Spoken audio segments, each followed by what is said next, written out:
True, true. But if you look at, all right, let's take from San Diego, from the San Diego Chargers. All right, you have Phillip Rivers, who is an All-Pro. I'm sorry, he's not an All-Pro, but he's been to the Pro Bowl a couple of times. He really didn't have any receivers, you know, over the years. But he's had Antonio Gates the whole time. That's true. But I mean, that was his one receiver. He had LT out the backfield. I think they do have some receivers that can catch. I don't think they can catch the deep ball. I don't think they can catch in traffic. The Bucks? Yes. So they have some receivers they can catch, but not the deep ball. So they don't have any speed receivers, is what you're saying. Exactly. Okay, well, if they have some possession receivers, again, I think this is going to be another only time will tell story. And we just got to see how the season goes. So aside from the Garcia brothers and the unproven Daniel Decker, what other positions you think that the Bucks are going to need to step up this year? I think every other position that they have. I mean, so you think they need a total overhaul of everything that they have right now? I think they need a total overhaul of everything they have right now. Go ahead, with the exception of Carlos Garcia, quarterback, and his brother. Okay, they've added a Decker, but again, they need more than Decker. They need to, I believe, overhaul every other position. They need speedy corners. Okay, so aside from quarterback, what is the most important position in six-man? What position? Aside from quarterback. Well, you can't really say that any position is more, aside from the quarterback, is the most important. I think every other position is most important, because every other position, that person that plays that position has a very important role. Because without that blocker, how's the quarterback going to have time? I don't care how good Carlos Garcia is. If you don't have time, if he's under pressure, he's not going to be throwing as accurate as he is. And with receivers, if he's under pressure, if he doesn't have receivers with great speed or great hands to get to the ball, if he's under pressure or not, what's the point? I mean, personally, I have to say the running back, because that running back, you can either use him for blocking, or you can send him out on a pass, on a screen play, on a pass. You know, that running back is very versatile in anything that the offense does. With that being said, Lewis, he can catch somewhat. I think if you throw him a little dump pass over the middle, or you know, in the flats, I think he can get a couple of yards. Doesn't have a lot of speed, but he can help move that offense enough to where it can keep you off balance just a little bit. You know, because you don't know whether they're going to give him the ball or give the running back the ball, or if it's just going to be a little dump off. Okay, but you were talking about give them a little bit of versatility. Now, I believe, from what you're saying, that they don't really have any versatility, honestly. I mean, you said their receivers can't catch a good deep ball.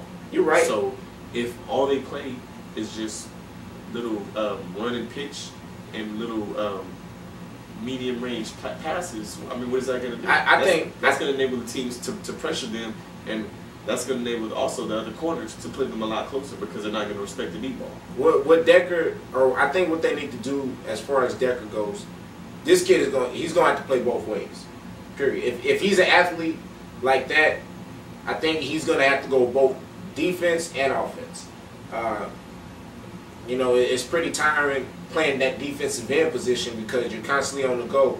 But if they can get him a breather here and there, I think he's going to have to play some receiver. That way you can send those corners downfield, possibly take one or two of those linebackers with you, and clear the backfield out. That way you don't have that middle so clogged up.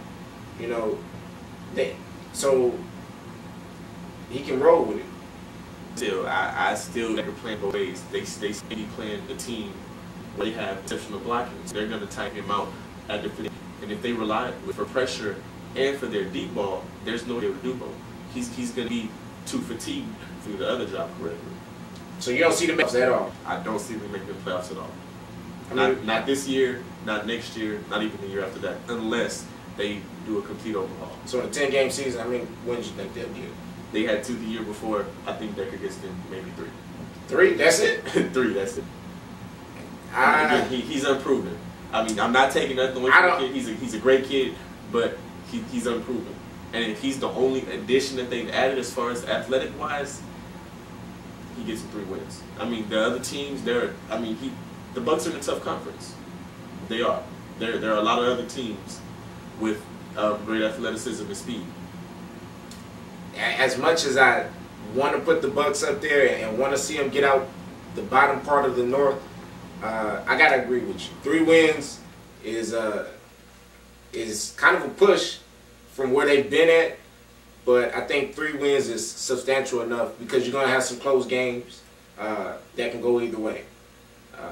As we saw that with the Phoenix, I think the Phoenix didn't have a lot of athletes either, but they were able to here and there in the end. And I see that with the Bucks. You know, they close wins. But there's also, let's not forget, there's also blowouts.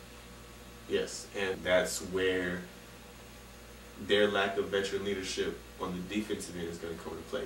Like you said, I think they need a complete overhaul on defense. They don't have any veteran leadership, so when it comes down to these close games that you're saying that they need to pull out with no experience on defense, how they so if they're playing a team, another division, another conference, that's, you know, at the bottom of their division, okay, that's 1 and 2 wins. But are they going to be tough enough mentally to pull out any of those close games? I don't think they'll be tough enough mentally, but that might be another problem that they might be facing this season too. When you don't win a lot of games, it's hard to get that winning mentality going. I mean, because when you're used to losing, I mean, that's all you know. Yeah, of course. I mean, nobody likes losing. I mean, if you won maybe 10, 15 games max, and, you know, in the past 10 years or so, I mean, wouldn't your morale be low too? I mean, if I won 10, I don't think I'd want to be on a losing team for 2 or 3 years. True. What are you saying? I mean, I honestly think they have absolutely no chance of making the playoffs. They need overhaul. It's going to go back to that. They don't have enough athletes. They don't have any veteran leadership on defense. Not saying they can't do it, because if they do a complete overhaul, the season hasn't started. I mean, if they can make some nice additions, but you still got to incorporate them and get them, you know, to know the defense and the offense that you're running. So I mean, yeah, I agree with you. They do need a complete overhaul, but I think you can still manage with some of the players that you have. You got to keep some of that depth, and you know, the players that they have right now in place, those players, they kind of know that offense and the defense. That way, if somebody goes down, if one of your, you know, if they do get a big-time player, if he goes down, then you have people who will step up and actually know what they're doing. Okay, well, I'll tell you what. I believe if they can get one more athlete on defense and one more athlete on offense, they win 4 games. For what? 4 games. I wouldn't even say that, because I mean, you still need somebody on offense. You still need a prominent receiver. Well, that's what I said. They get one more athlete on offense. They get a game breaking receiver, and they get a game breaking athletic corner. I think you need 2. I think you need 2 more decent players. That's what I said. 1 on offense and 1 on defense. You get one good player on defense and 1 more good player on offense, and I think they win a game or 2 more. I still think they're going to playoffs. They don't have the experience. They don't have the veteran leadership. But I think that they'll be a force to be reckoned with if they can get 1 or 2 more athletic players. It's, you know, this season. If they can do that, they'll be a better team. But I don't see them making the playoffs. And I think that's something that we both agree on. Something we both agree on. And with that, this is our first edition of Tsfa Live. I'm Dante Evans. This is Marcel Nolden. And we invite you to come back and join us again. You can catch us online at sixmanfootball.net, and we'll see you next time. I think it's time for me to go hard as the hood I'm from. DJ Khaled, we the best.